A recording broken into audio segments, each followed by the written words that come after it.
It's my feel-good breakfast show.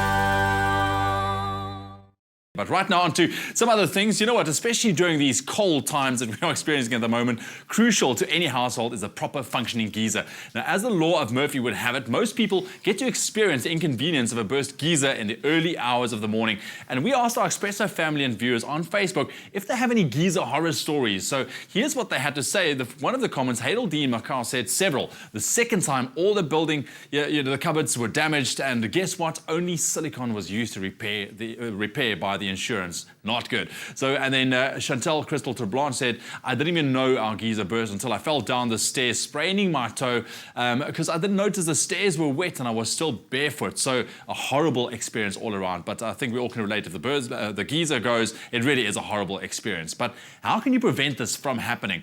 So Zoe is joined this morning by DIY expert, the Nutsman, Riaan Garforth-Venter, in studio to give us some tips on how to avoid a burst geyser this winter.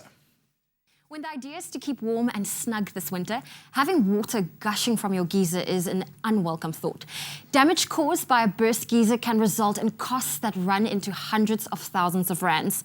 First for Women offers a buildings insurance policy that will protect the physical structure of your home as well as your garages, outbuildings, swimming pool, walls and gates against the likes of fire, lightning, explosions, earthquakes, storms, floods, falling trees, theft and break-ins, amongst various other incidents.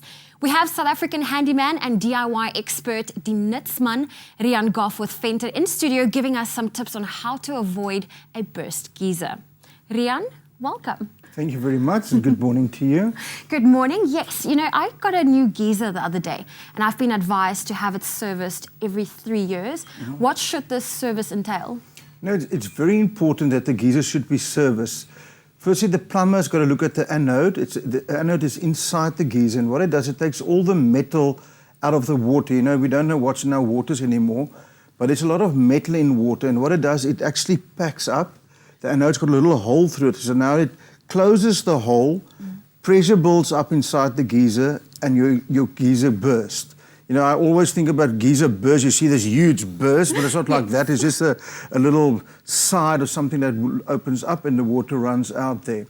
Then secondly, they've got to look at the pressure and the expansion valve. It's very important because on a 150-litre geyser, when that heats up to 55 degrees, it can actually expand 3 litres of water that's got to come out of that geyser. Yeah. So if you don't have an expansion valve, the water can't come up and that also bursts the geyser. So that is very important. And that is what plumbers are looking at when they service your geyser. Another problem when it comes to when your geyser bursts is the water damages. It's down your walls, it's on your carpets, it's just, you know, it ruins some home contents. What can we do to prevent that? No, there's a few things that you can do. Last Christmas, we went out for lunch, and as I came back after the Christmas lunch, my ceiling was actually all down. The water came through the downlighters, and exactly happened what was wrong there. The first thing that you've got to do, you can do it yourself. You must climb up in your roof and see you've got a drip tray underneath your geyser. Okay. Years ago, the drip trays were made out of metal. So if they put it in 20 years ago or 30 years ago, you know, especially in Cape Town, it will rust through. There will be holes in it. So if you've got the expansion valve and there's 3 litres of water coming out during a night or something, that water will just run into your ceiling and will come through your ceiling. So the first thing you've got to do, look at your drip tray and put a new plastic drip tray in. Okay. Then with the problem that I had on my geyser, my expansion valves were outside the size of the drip tray. So if you've got a drip tray this size and the expansion valve is on this size, the water still goes into your ceiling. So see that your expansion valve and everything is onto the drip tray and it must run out of the roof.